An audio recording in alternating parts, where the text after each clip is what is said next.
Bingo. Um, what's it called? I have a camera. It's my phone camera. It's awesome. Um, what's it called? Tail scale. I'm LARPing. I don't know how it works. But Claude's able to turn my iPhone 17 Epic great camera into to live stream to cross website with Tailscale, and then I use Chrome to picture in picture, and now we have this. So obviously, like my laptop camera wasn't fantastic.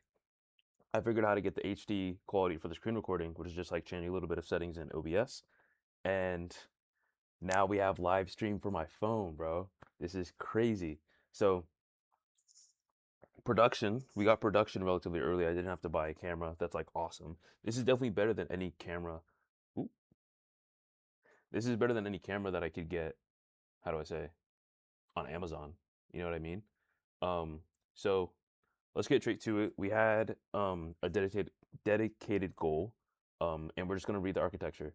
Um, I'm like an hour late on my schedule for starting this video. It's raining outside. I'm supposed to be at the train. I'm supposed to be going home. I have work tomorrow. So let's get straight to it. Um, Today's probably still going to be closer to like a motion day, but I just hope to do better. You know what I mean? I hope that, you know, I'm hoping to do this video in one take. I'm hoping to not have to have an issue with my mic. My mic is plugged in.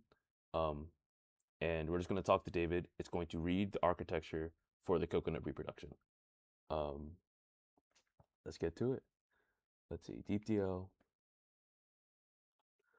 and coconut docs architecture. Okay, let's see. I actually may not do this one just because it's relatively not interesting. Ooh, there's open questions. I kind of like open questions. That is kind of interesting. Okay. Okay, we're just going to read today. I'm going to choose one of these.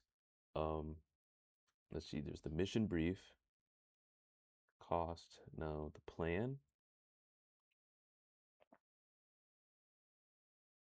No, I don't like that. Results, land result. No. Architecture might be it. And then this is the relaunch from when it failed the first time. Oh no, the lights. The lights are going to turn off. Hopefully. Ah, all right. Whatever, man. You can't win them all. So, I don't know. I might have to choose a better place to record the videos, or you guys can just like rock with. I'm kind of chilling with that. I'm kind of cool with that. The That's backlight. That's tough. I'm not restarting the video, but this is actually going to be great. I actually like this background. Okay, cool. What are we starting with? Architecture. That's already been decided for us. So, we're going to read it. We heard the start of it before. That's fine. We're just going to get the video out. This is for me.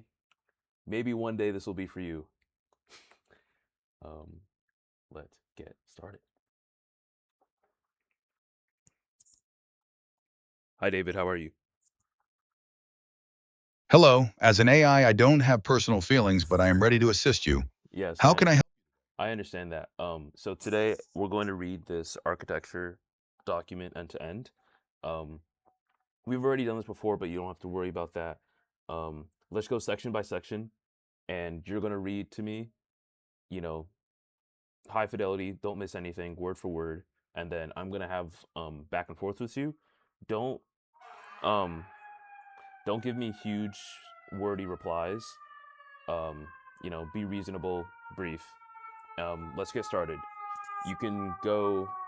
You can start immediately with the one sentence idea. A normal chain of thought model reasons by emitting tokens. It writes Natalia sold 48 divided by 2 equals 24 clips as text, then reads its own text back in.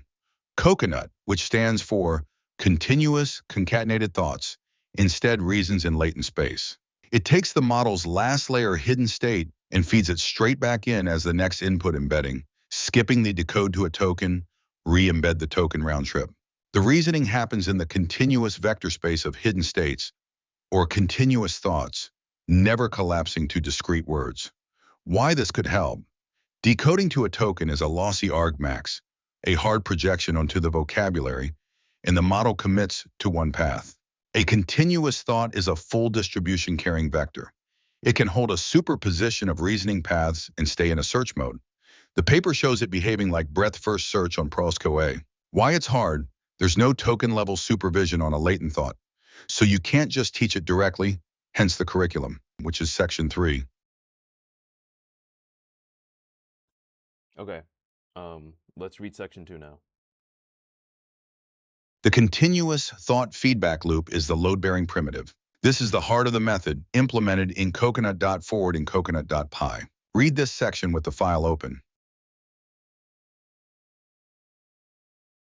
Keep going.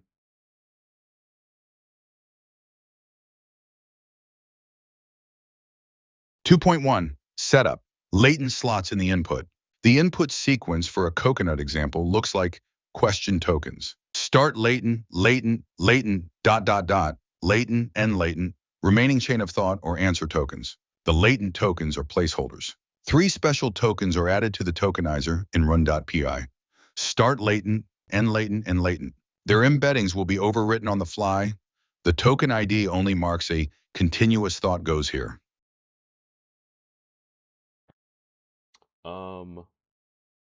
Just yeah, read all of section 2 end to end. 2.2, the loop. This is the whole trick. Inputs embeds equals embedding input IDs, which are ordinary token embeddings. Find positions of all latent tokens. For pass index and range max and latents, run base LM over the range up to the next latent slot. Output hidden states equals true.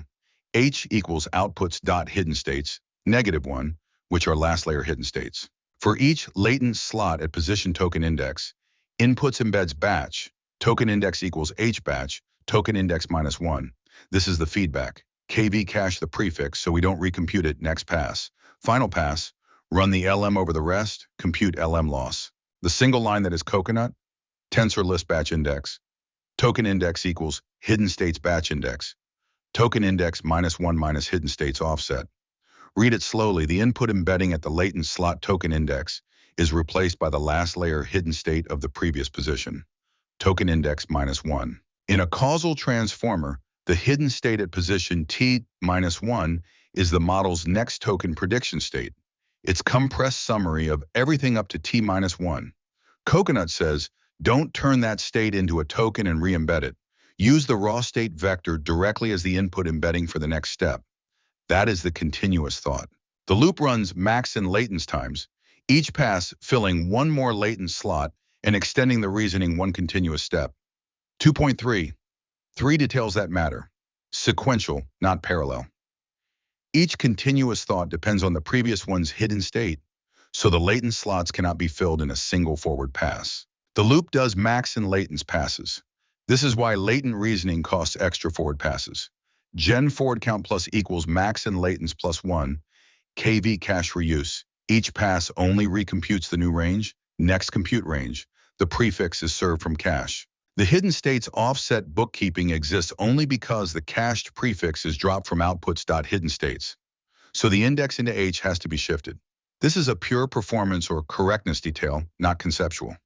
Gradients flow through the loop. Inputs embeds is rebuilt with torch.stack, no in-place ops. That's why the code breaks it into a tensor list and restacks, precisely so AutoGrad can backprop through the feedback loop. This is the first open question. How does the gradient flow through the loop? How does the model learn to reason in latent space if there's no token-level supervision?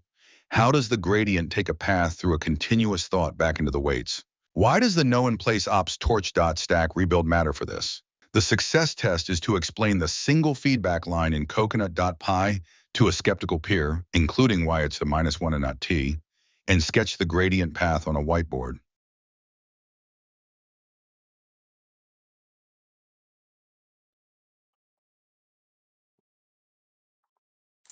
Um,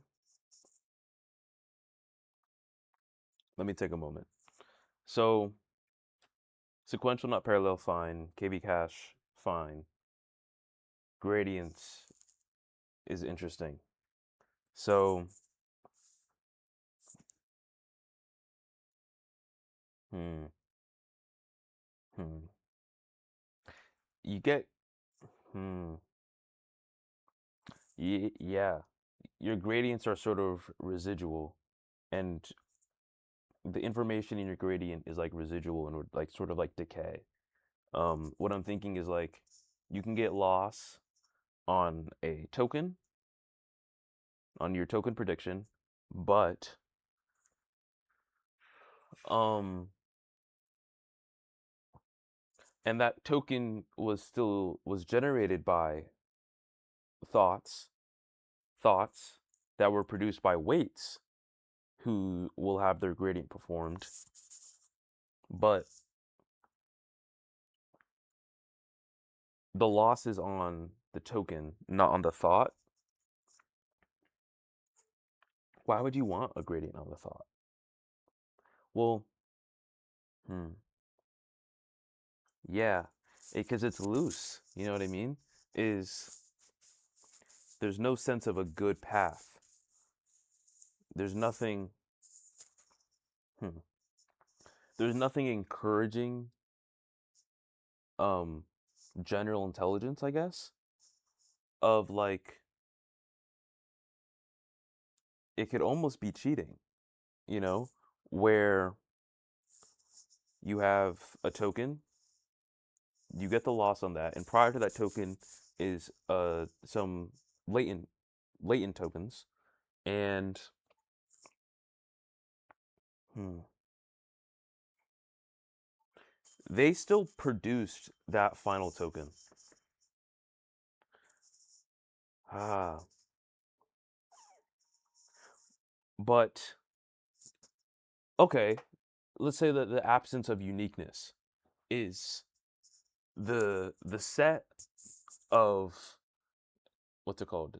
Especially when you expand the number of latent tokens that you permit for a before a real token is generated. Um, the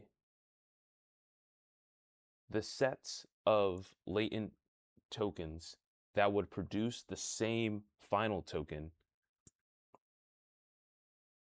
is large and explodes with the number of latent thoughts permitted. Um,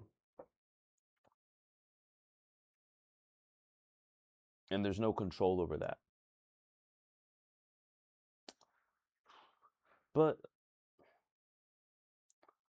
how is that too far or too bad from a large model? You know, a neural network, you know what I mean? There's like an extremely large number of configurations that would produce the same token in the same situation. So let's ask.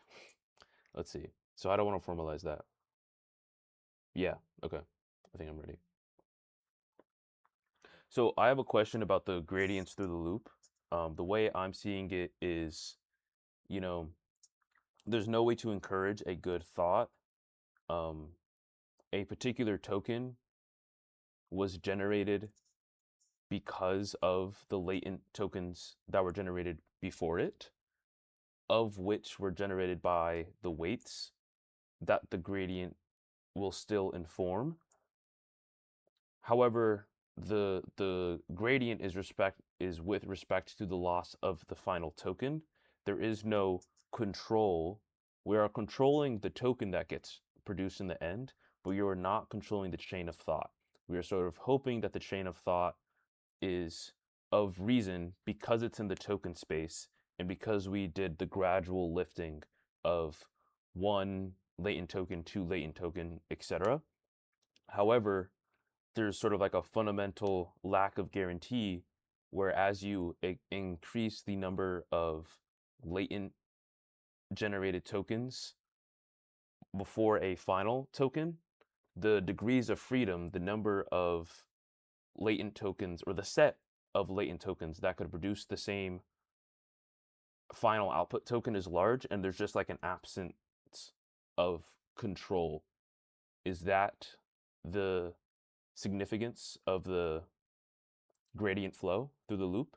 But my existing counterexample for myself is the fact that you can imagine a neural network with a very large number of weights. That configuration is also extremely large. That could produce a potential token.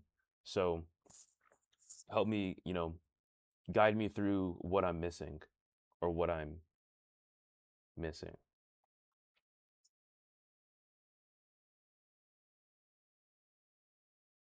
You've hit on a crucial point about the nature of learning with continuous latent states.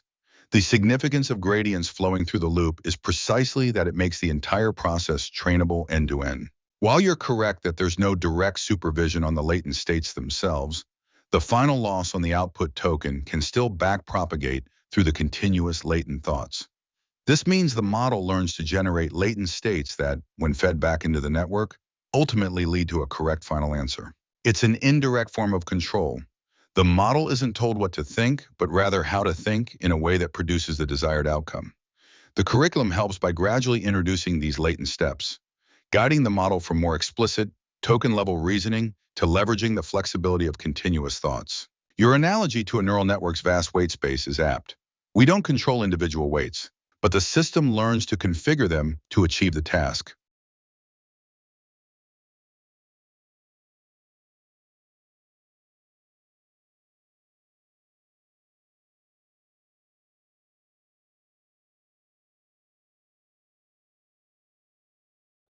Okay, I'm a little bit confused. I think I accept that answer. That makes sense. Whoa, I don't want my phone to fall. Wait, that makes sense.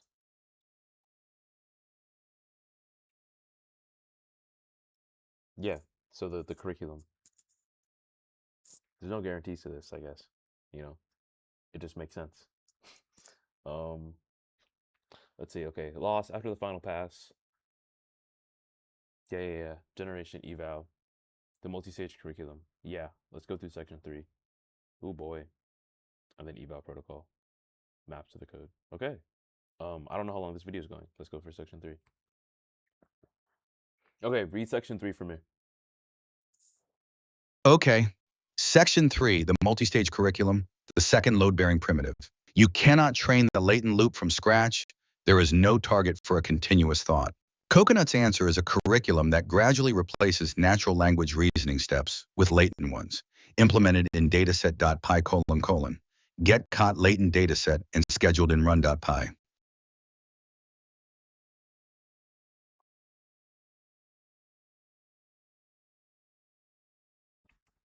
As a side note, I recently learned that you can get a local voice model that, at least for me, is relatively close to the performance of 11 Labs, and I have a feeling that that like scratchiness is actually is probably something with like you know fetching things across the web.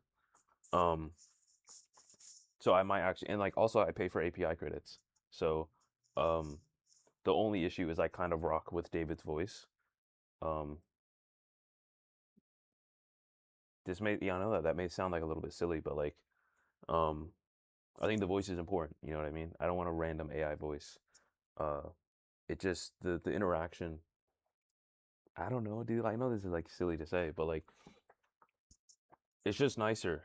Like I can believe David is someone speaking to me more than other AI voices, and I don't want to get quickly tired of an AI voice. Um, because I've done, how do I say, you know what I mean? Like general text to speech of like, there was a big one a while ago for books. Simplify? Yeah, dude, not good. um, so yeah, hopefully this is a lot better. Or, hopefully I can get the local one, but in a voice that I like. Um, and then again, I stopped paying for API credits. But the 11 labs, I don't like really spend that much API credit. I do spend a fuck ton on Anthropic credits though. So that's a different discussion. Okay, so section 3.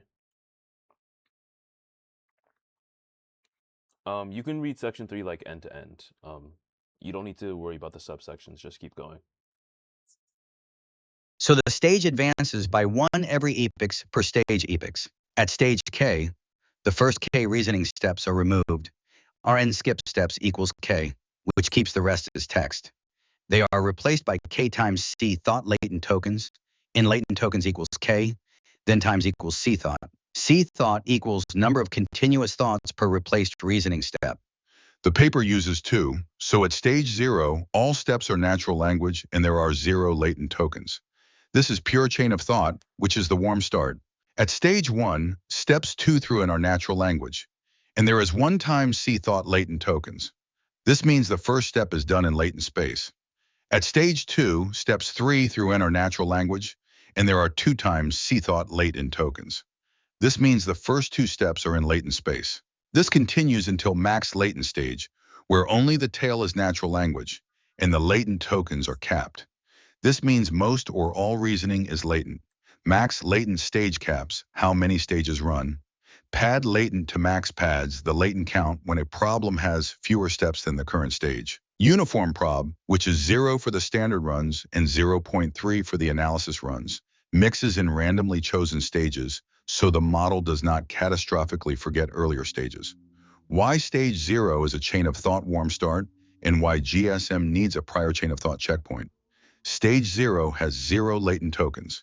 It is ordinary chain of thought supervised fine-tuning. For GSM-8K, the repo goes further.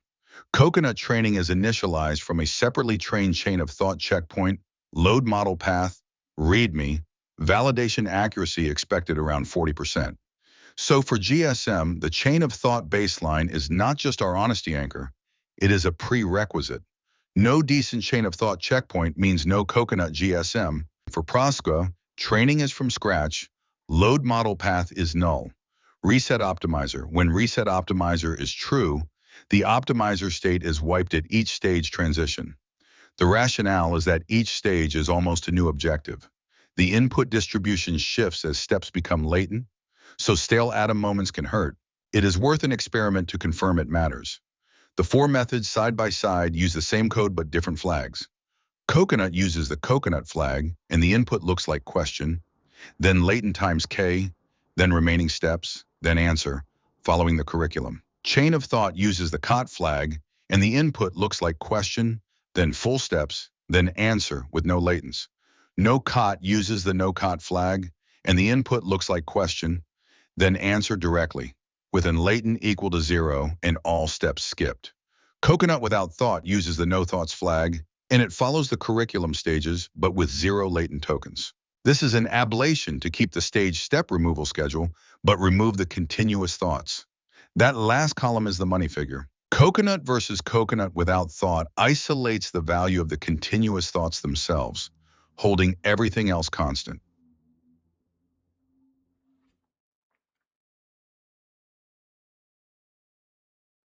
Okay, that's kind of cool. I think it's just like, general science. Like, oh god, yeah, good job, guys. You made sure that you didn't change 2 things at once. You only changed 1 thing. Um, let's see, eval protocol, open questions, perfect. And then I think we'll call it there. Um, yeah, and then I have thoughts for when I end this. On to section 4, please. Okay, section 4, eval protocol. Metric, exact match answer accuracy on the validation or test set.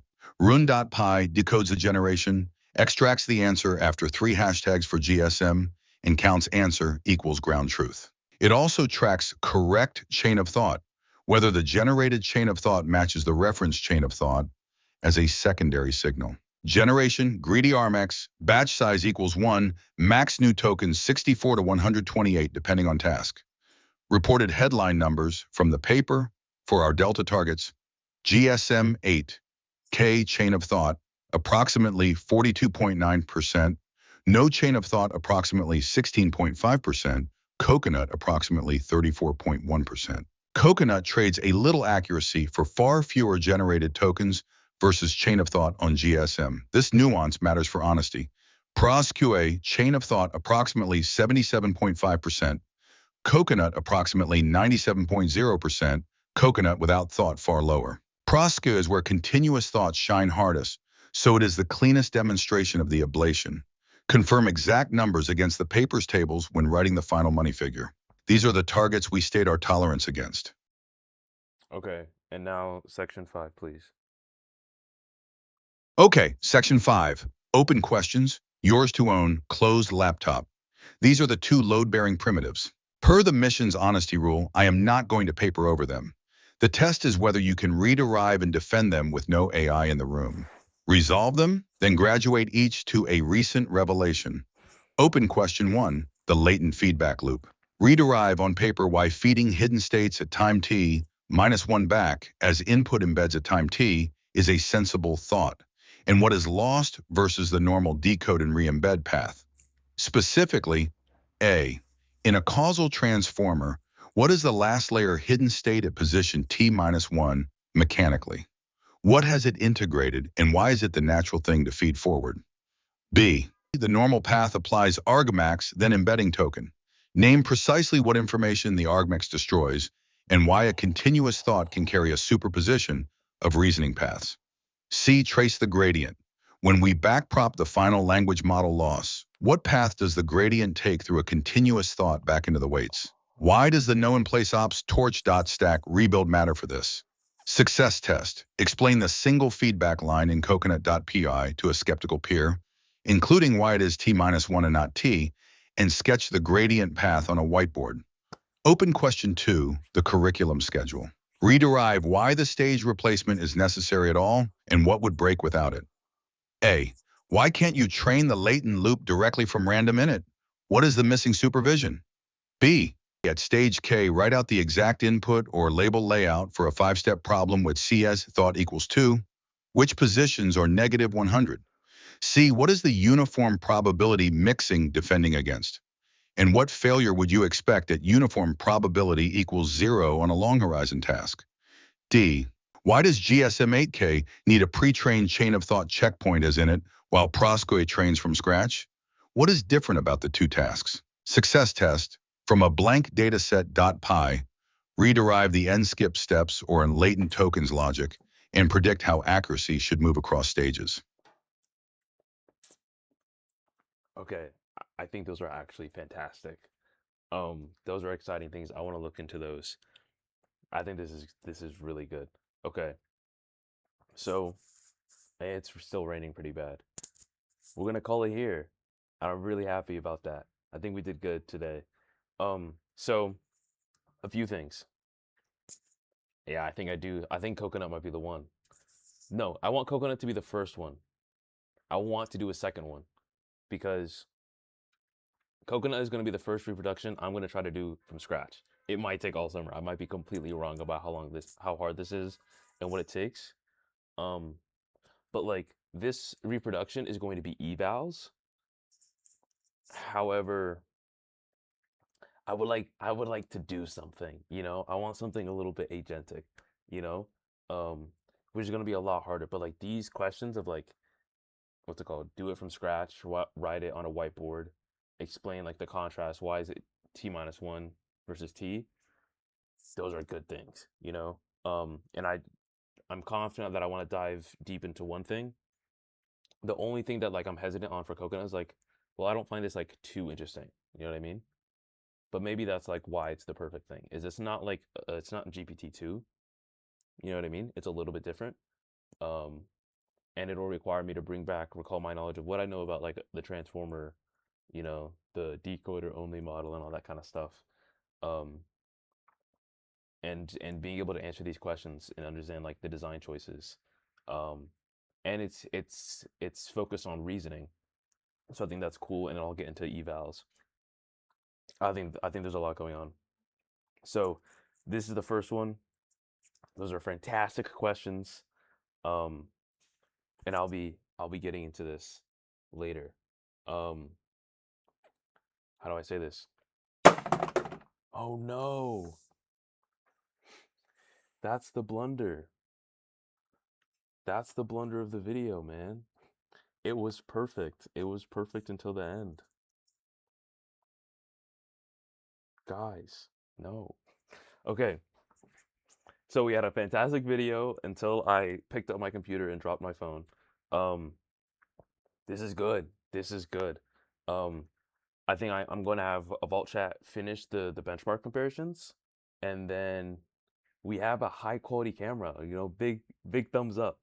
Um, And yeah, I didn't mute myself at the wrong time. I did something end to end. I don't know how long this is gonna be. I hope it's a decent length. Um, oh my goodness. What am I gonna do tomorrow? Ooh, I'll have to think about that on the train because I'm really late on time. But yeah, this is really exciting. Okay, goodbye.